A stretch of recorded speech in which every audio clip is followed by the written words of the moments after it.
박관태 선교사는 호스피스와 혈액투석 전문병원인 아가페 기독병원을 운영하며 복음을 전하고 있습니다. 주님이 보여주시는 비전에 순종하며 삶의 전성기를 하나님께 드리며 살아가고 있습니다. 나는 가장 행복한 의사라고 자신 있게 말하는 주님의 도구 박 선교사의 나그네 이야기를 지금 들어보겠습니다.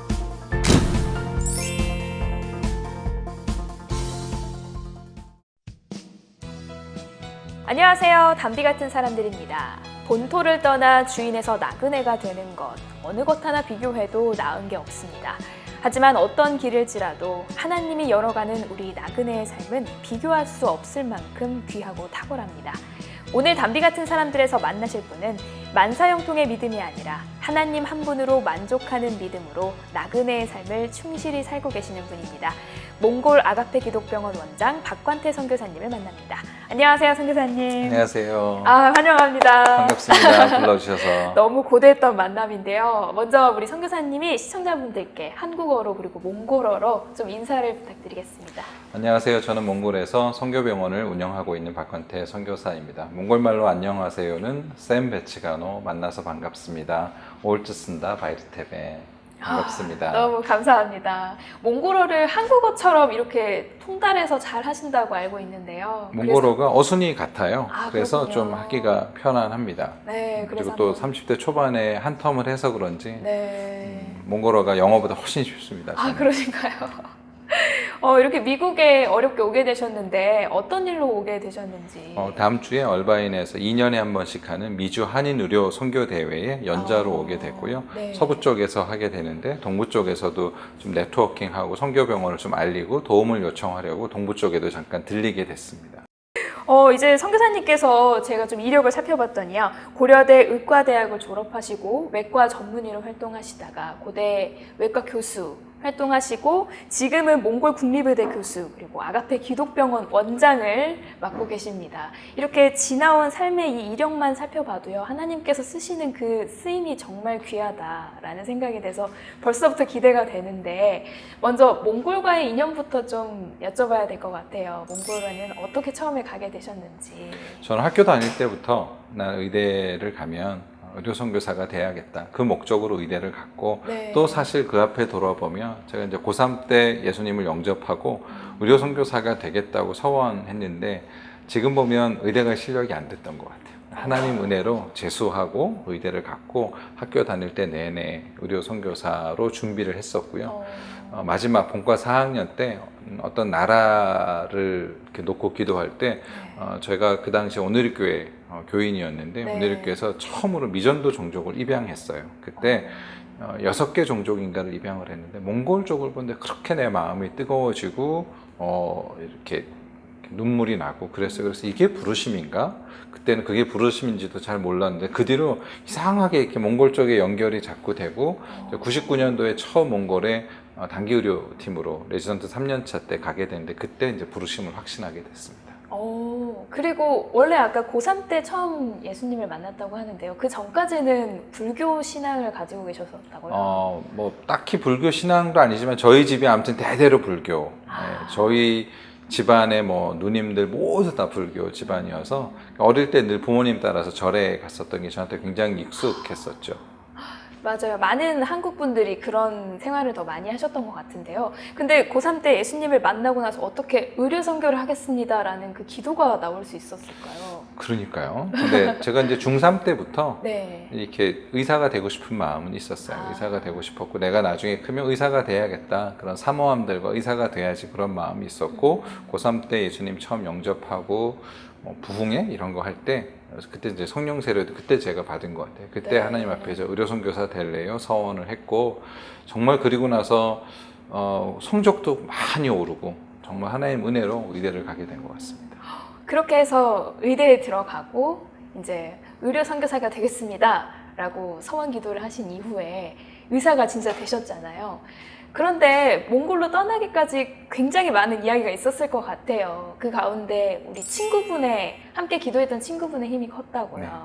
학교 다닐 때 내내 선교를 같이 준비했던 그룹이 있습니다. 저희 집사람도 그 그룹이었고 제 베프죠. 심재학이라고 하는 친구가 같이 우리 졸업하면 네. 선교사가 되자. 그래서 과를 결정할 때도 선교지가 아무래도 그런 과들이 많이 필요하니까 나는 외과를 하고 너는 내과를 해라. 이렇게 해서 과도 결정을 하고 잘 준비를 했는데 그 친구는 참 착실하게 계속 준비를 했고 네. 저는 이제 옆길로 샜죠. 네. 뭐 TV에도 많이 나오죠. 외과가 술도 많이 먹고 네, 공기도 세고. 공기도 세고 술을 먹다 보면 또 딴 길로도 자꾸 빠지고 그래서 한 3년 차쯤 됐을 때 정말 술독에 빠져서 제가 정말 뭐 허우적거리고 있었던 그럴 때 이제 제 친구가 보고 도저히 안 되겠다고 생각을 했는지 몽골에 의료 선교를 좀 다녀오라고 부탁을 했는데 죽어가는 친구의 부탁이었기 때문에 그땐 사실 교회도 잘 안 나가고 정말 매일매일 뭐 향락에 빠진 생활을 할 때였는데 그러고 선교지에 처음 발을 밟았는데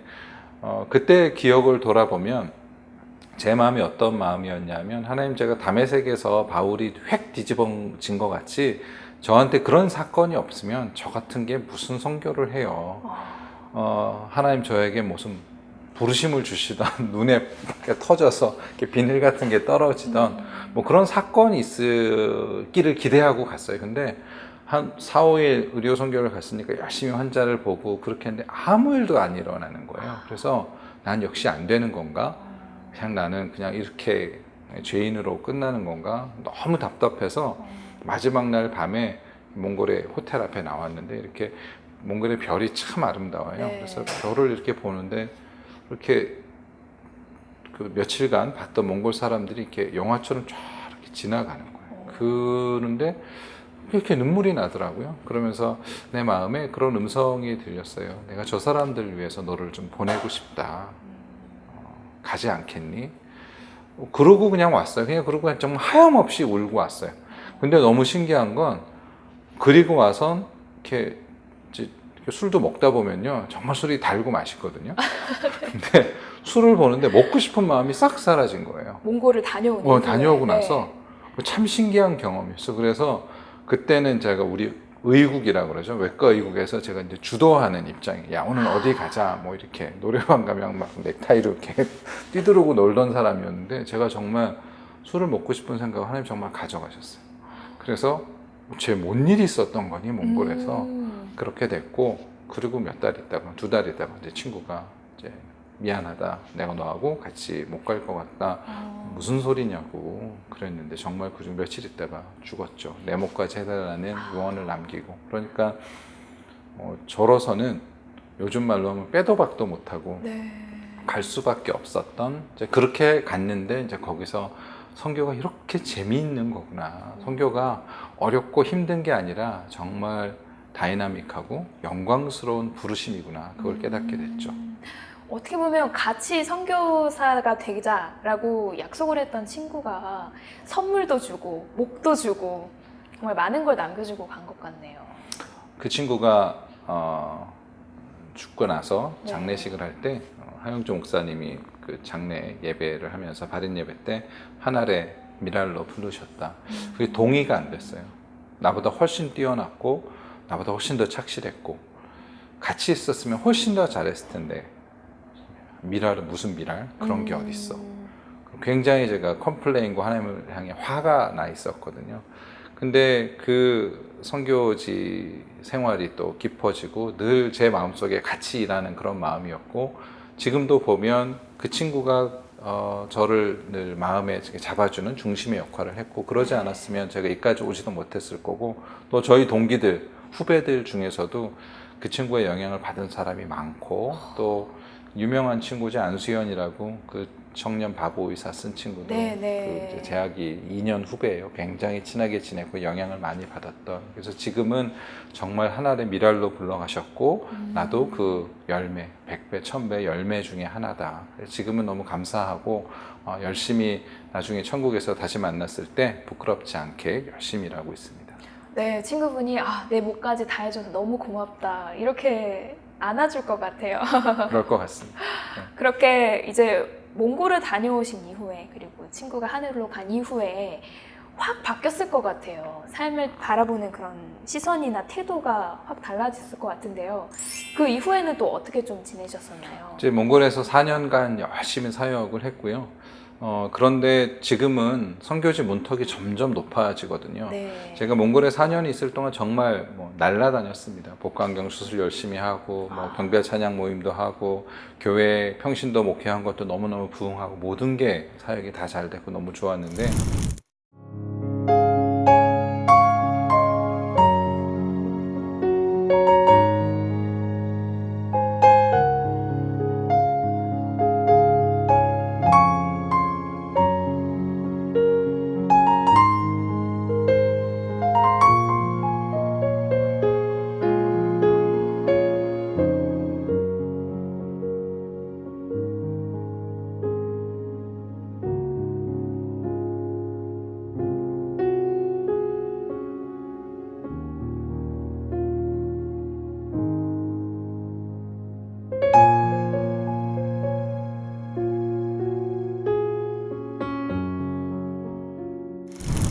하나님께서 돌아가라고, 더 준비하라고. 저는 그래서 제 교인들한테 2년 안식년 갔다 오겠다. 학위도 좀 마치고 펠로우 2년만 하고 오려고 그랬는데 장장 8년을 있게 하셨어요. 네. 지금 돌아보면 선교지 문턱이 점점 높아지기 때문에 의사로서도 좀 내공이 더 쌓이고 더 준비가 되지 않으면 안 되는 거였구나. 그래서 잘 준비가 됐을 때, 그러니까 의대 교수로 한 6년 정도 충분히 의사로서 경험이 쌓이고 났을 때 다시 가게 해주셨어요. 그래서 지금은 선교를 준비하는데도 정말 철저하게 자기 어떤 전공 분야에서도 준비를 열심히 하는 게 참 중요한 것 같습니다. 그러면은 한편으로 이런 생각도 들었을 것 같아요. 하나님 왜 이렇게 자꾸 옮기라고 하시나요? 보냈으면 그냥 그곳에 내가 어떤 뿌리를 좀 들 수 있게 하시면 좋을 텐데 8년 후에, 그리고 또 8년 후에 또 몽골에 가서 10년 넘게 또 사역을 하게 하시는 그 과정이 불평이나 이런 어려움은 없으셨는지. 지금은 좀 그 뜻을 알 것 같아요. 왜 그러셨을까? 네. 사람이 다 죄인이고 사람은 다 이렇게 산성을 쌓는 경향이 있는 것 같아요. 4년 정도 되면 어느 정도 교회도 자리를 잡고 그렇죠. 사역이 자리를 잡고 제자들도 생기고 그렇게 되거든요. 그러면 하나님을 덜 의뢰하고 그 산성 안에서 내가 왕노릇 하려고 했던 것 같아요. 그래서 하나님께서 옮기셨고 또 모교 교수가 돼서 자리를 잡고 사람들이 네. 막 인정해주고 이렇게 되면 떠나기 싫어지고 자리를 깔고 엉덩이를 붙이고 안주하려는 경향이 자꾸 생기는 거예요. 네. 그럴 때 또 이렇게 부르심을 주더라고요.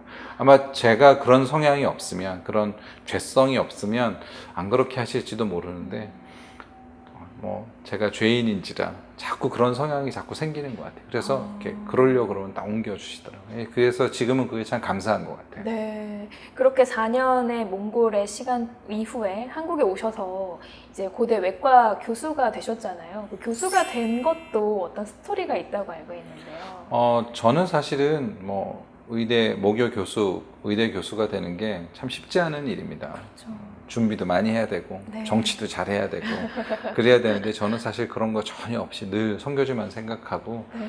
내가 실력을 길러야겠다 그거 하나였는데 정말 그렇게 해주셔서 지금은 보면 너무 감사한 게 제가 그 6년간 의대 교수했던 그 경험이 몽골에서 공립의대 교수로 할 때 너무 큰 도움이 되고 뭐 몽골 의대 교육에 뭐 한 회까지는 아니고요. 한 점 찍죠. 요즘 네. 굉장히 많이 도움이 됐고 또 의대 교수라는 포지션으로 열심히 후방에서 선교를 할 수 있게 됐던 것 같아요. 그 다음에 제가 지금 어떤 종합병원과 이런 것들을 꿈꿀 때도 지금 의대 교수를 하면서 쌓았던 네트워크 이런 친분들이 너무 귀하게 쓰이고 있고 정말 하나님께서 허투루 쓰시는 게 없이 정말 그 준비가 철저하신 것 같아요.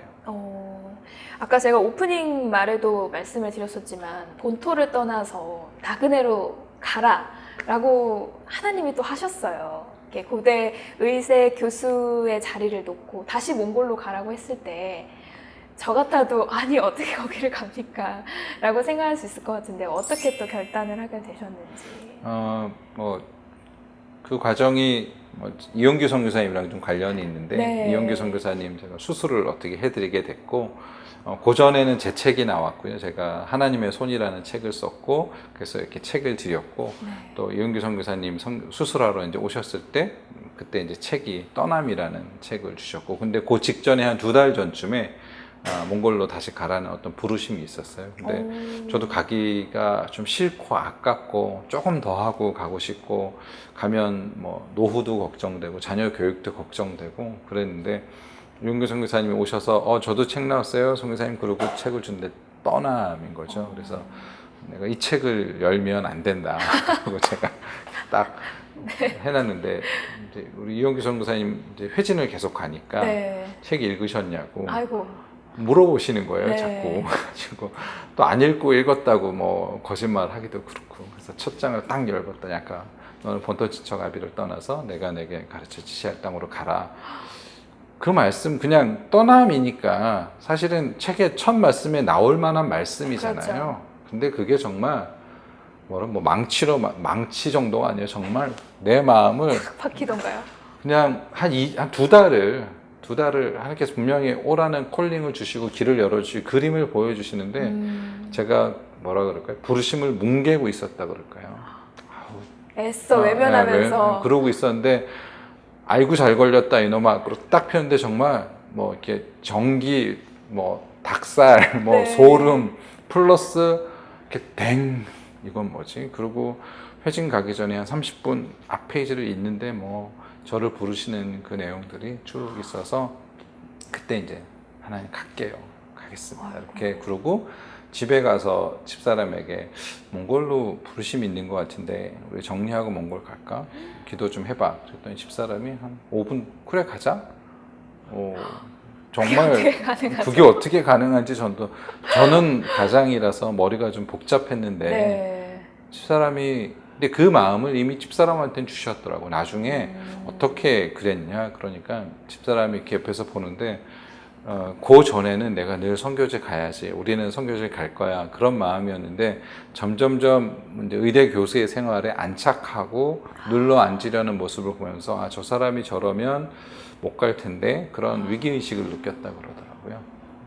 그러면은요, 갑자기 부르심이 있었다고 했잖아요. 어떤 부르심이었나요? 처음에는 고대에서 고대 의대에서 몽골에 처음 병원을 세운 어떤 프로젝트에 네. 교수들을 파견을 하는 계약을 했는데 아무도 지원을 안 하니까 네. 이제 학교에서 좀 네가 가라 네가 그래도 몽골 통이니까 그래서 나도 안 간다 네. 이제 그러고 있었죠. 그래서 나중에는 결국은 저 혼자 가게 됐고 아니나 다를까 1년 있다 그 프로젝트가 엎어졌어요. 그래서 이제 원래는 이제 돌아오면 되는 거였는데 네. 이제 하나님께서 그냥 그 자리에 남으라고 하셨죠. 그래서 사실은 보면 이렇게 낚인 거죠 하나님께서. 그렇게 사모님이 그래 가자라고 말씀을 하셔도 아이들이 사춘기 시절이고 막내는 너무 어린 나이고 그리고 어머니까지 모시고 온 가족이 다 몽골로 떠난다. 가장으로서 정말 많은 무게감이 있었을 것 같은데요. 쉽지 않은 과정이었고요. 그러고 나니까 많은 방해들이 있더라고요. 많은 방해들이 있었고 어머니는 몽골 가기 한 2년 전쯤에 췌장암 수술을 했어요. 그 수술도 제가 집도를 했어요. 그러니까 네. 저희는 저희 어머니의 주치의가 저예요. 근데 몽골로 가기로 한 날에 한 2달 전에 그 암이 재발이 발견이 된 거예요. 그래서 병원에서 한 6개월밖에 못 사실 거다. 데려가면 안 된다. 큰애가 그때 한참 사춘기여서 막 속을 썩일 때였고 갈 수 없는 환경들이 계속 벌어지더라고요. 그랬을 때 이것만 해결하고 갈 거냐 아니면 그럼에도 불구하고 갈 거냐. 근데 저 안에 드는 믿음은 내가 이것만 해결하고 간다고 하면 또 다른 문제가 생길 거다. 맞아요. 이것만 해결하고 가야지 또 다른 문제가 생길 거다. 그럼에도 불구하고 가는 것이 부르심에 대한 응답이지. 그래서 사실은 그냥 밀어붙였고 네. 어머니는 6개월 있다 돌아가신다고 그랬거든요. 가서 4년 그냥 몽골 선교지에서 편안하게 잘 계시다가 이제 작년에 돌아가셨고 되려 자녀들도 더 몽골 가서 안정이 되고 그러니까 우리가 어떤 부르심 앞에 머뭇거리게 하는 그거는 사실은 대개는 극복을 해야 되는 문제인 경우가 참 많은 것 같아요. 그렇게 이제 몽골에 가셨어요. 그러면 하나님이 불러주셨으니까 하나님이 사람도 보내주시고 물질도 허락해주시고 이렇게 채워주셨을 것 같은데 그런 과정이 없이 어떻게 이렇게 어려움의 연속일까라는 말이 나오셨을 것 같은데. 저도 가서 이제 의대 교수 내려놓고 갔고 네. 사실은 그때 제가 43살에 갔거든요. 의사로서는 외과 의사의 피크, 전성. 프라임 타임이 네. 한 40대입니다. 제가 좀 아깝긴 했지만 이왕 가는 거 뭐 은퇴하고도 갈 수 있고 그렇지만 외과 의사로서의 프라임 타임을 하나 있게 드리자. 이왕 드릴 거 저는 그런 마음이었거든요. 네. 그리고 의대 교수 좋은 자리 버리고 가서 저는 하나님께 정말 사역에 꽃길을 깔아주실 줄 알았어요. 네, 저도 지금 그럴 것 같은데. 왜냐하면 이미 언어되죠. 네. 그 지난 8년간 한국에 있을 때 많은 몽골 사람들이 다녀갔고 뭐 국회의원, 장관, 총리, 대통령 제가 모르는 인맥으로 치면 정말 황금 인맥, 네. 언어되고 이미 네트워킹 다 되고 두 번째 사역이었고 그런데 그렇지 않더라고요. 그래서 가자마자 뭐 엄한 일로 환자한테 고소당하고 뭐 야반 도주를 겪고 뭐 조폭들한테 맞고 협박당하고 뭐 그런 일들이 있었는데 지금 돌아보면 그러니까 제가 너무 힘이 들어와 있었던 거죠. 제 마음에 열정은 사실 어떻게 보면 하나님 앞에 열정이 방해가 될 때도 많은 것 같아요. 그러니까 제가 하나님 앞에 선교를 열심히 하겠습니다라는 그 열정이 하나님의 열정이어야 되는데 내 열정인 거죠. 내 이름을 더 드러내게. 박한태 선교사 훌륭하다. 하나님의 사업을 내 영광에 이용하려고 했었던 거죠. 그러니까 제 마음에 제가 의료 선교의 한 획을 그어 드리겠습니다. 의료 선교 이렇게 하는 겁니다.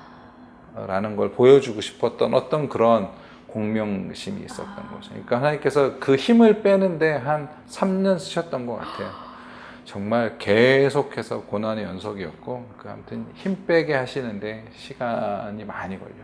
그 고난을 이겨내시는데도 정말 힘이 안 빠질 수가 없었을 것 같아요. 그거를 탈탈 못 깨달았죠. 털리는 듯한, 정말 탈탈 털려서 빨리 하나 포기하고 항복 그랬으면 그 기간이 짧았을 텐데 그 한 3년 그 힘을 그 시간이 다 지나고 나서야 정말 진짜 비전을 보여주시더라고요. 그리고 몽골에 가서 복강경 수술의 아버지가 되셨다고 하는데요. 그건 첫 번째 텀이었었고요. 첫 번째 그 4년 텀에 동안 할 땐 복강경 수술이 너무 사역에 좋은 툴이었고 2년 반 정도 수술했는데 제가 3,000건 정도 수술하고 손목이 막 나가도록 열심히 수술했고 제자들을 잘 키울 수 있었고 그래서 이번에 이제 갈 때는 그것도 사실은 제 힘이 들어있었던 그런 거였죠. 어떤 플랜이었던 거죠. 그러니까 제가 복강경의 아버지라는 타이틀을 가졌으니까 네. 이젠 이식의 아버지, 장기 이식의 아버지가 돼야지 뭐 그런 뭐 공명심 그런 게 있었던 거죠. 그래서 장기 이식의 아버지가 되셨나요? 아니요, 시작도 못했어요 아직. 그러니까 지금 제가 하고 있는 일을 보면 저는 이제 국립의대 교수로 가서 한 텀 정도 하면서 장기 이식을 잘 전수하고 와야지. 그게 제 플랜이었는데 장기 이식을 이제 몇 건을 하기는 했지만 몇 건을 하는 게 아니라 저는 좋은 이제 장기 이식 센터 잘 이식을 하는 그런 걸 만들려고 했는데 그건 아직 본격적으로 시작도 못했고 네. 저는 제가 이런 선교병원을 할 거라고 생각도 못했고 뭐 5년 동안 전혀 사실은 다른 일을 하게 하셨죠. 그 5년 동안 어떤 일을 하셨나요? 국립의대 교수하면서 이제 제자들 키우게 하신 거, 그다음에 병원 이제 시작한 지 3년 됐는데 네. 저는 뭐 병원을 할 거는 생각도 정말 네. 제 인생의 계획에 1도 없던 게 제가 병원을 시작하는 일이었거든요. 그리고 그 병원이 제일 손 많이 가는 호스피스 혈액투성 이게 손이 정말 많이 가는 그건데 어떻게 그걸 내가 지금 하고 있을까 그런 생각이 좀 들죠. 박근산 장로님께서 아가페 복지원을 시작하신 이후에 지금의 아가페 기독병원이 될 수 있었던 거라고요. 그렇죠. 제가 선교병원에 콜링을 받았어요. 네. 여러 경로로, 긴 스토리인데 아무튼 여러 경로로 하나님께서 선교병원을 하라는 것이 당신의 뜻인 걸 알게 됐어요. 근데 너무너무 엄두가 안 나는 거예요. 왜냐하면 의대 교수 사역도 충분한데 하기 싫은 마음도 있고 엄두도 안 나고 근데 하나님의 뜻인 건 분명하고 근데 내가 이걸 하긴 해야 되는데 어차피 안 하면 또 혼나고 어차피 할 건데 근데 그때 막 고민을 할 때 네. 박동상 장로님께서 이제 돌아가시고 나서 한 5년간 그 아가페 복지원이 비어 있었어요. 병원을 못 하고. 근데 그 박동상 장로님은 저한테 정말 아버님 같은 분이고 제가 잘 따르던 네. 그랬을 때 이제 그 교회에서 할렐루야 교회에서 저희한테 여기서 선교병원을 하면 잘 지원을 해주겠다. 그러니까 저는 선교병원을 또 막상 해야 되겠는데 아무도 돕겠다는 사람이 없는 거예요. 네. 그랬을 때 할렐루야 교회에서 먼저 저한테 제안을 해주시고 여기서 해달라고 한 게 그때 이제 저한테 우리 박 장로님 제 아버님 같은 분인데 내가 이걸 안 하면 그분의 헌신과 그 뜻이 기억되지 않겠구나. 그래서 제가 어떻게 보면 여호수아 같은 마음으로 그냥 우리 아버님이셨던 모세의 또 뜻을 이어받아서 여호수아처럼 인도하셨구나. 그래서 시작을 하게 된 거죠. 너무 귀하십니다. 세대를 이어져서 온다라는 게 그러게요. 참 좋고 그래서 저도 그런 마음이 이제 딱 들면서 저는 이 마음이 하나님 앞에 참 옳은 마음이라고 보는데 이거 내가 언제까지 할 수 있는 거 아니다. 언젠가 내가 후임에게 물려줘야 되고 세대를 이어서 예수병원이 100년, 80년이 걸려서 이양이 되었고 세브란스 병원이 지금의 세브란스 병원이 될 때까지 수없이 많은 선교사들의 헌신이 있었던 것처럼 박 장로님이 그렇게 하셨고 나도 하나님께서 맡기신 때까지 내게 맡기신 일을 해야지 그런 마음을 늘 가지고 있는 게 저를 참 겸손하게 만들고 네. 어떻게 될지 모르는 거니까 그게 지금까지 제가 실수했었던 산성을 자꾸 내 산성을 만들려고 하거든요. 사역자들이. 그게 아니라 나는 맡겨진 그 시간까지 하는 거지 라는 거를 우리 장로님께서 몸소 보여주셨거든요. 간암이 있으신 것도 모르고 병원을 다 지어놓고 네. 완공되고 2달 있다 돌아가셨어요. 그래서 늘 이제 저희 아가페 기독병원에 묘비가 있거든요. 지나갈 때마다 늘 그 마음을 제가 깨닫게 되죠. 허가를 막상 신청을 하고 병원을 시작할 허가를 받을 때까지 1년 반이 걸렸어요. 그 1년 반을 사람도 다 뽑아놓고 월급도 주면서 그거를 기다리게 하는 그 시간이 저한테 정말 어렵고 가장 힘든 시간이었죠. 원래 몽고로의 뜻은 그리스도가 주인인 병원, 그리스도가 소유한 병원이라는 뜻이거든요. 제가 주인이 아닌데 대리인인데 허가를 받기 위해서 뇌물을 쓸 수가 없는 거예요. 3번째 말씀을 하셨을 때 그때 사무엘을 부르셨던 것처럼 혈액투석을 하라는 부르심이구나 해놓고 나서 보니까 복음 전하기가 너무 좋은 거죠. 호스피스 조금 있으면 돌아가실 분들이니까 천국에 대해서 소망을 하고 복음을 전할 때 그것만큼 직접적으로 어떻게 가겠어요.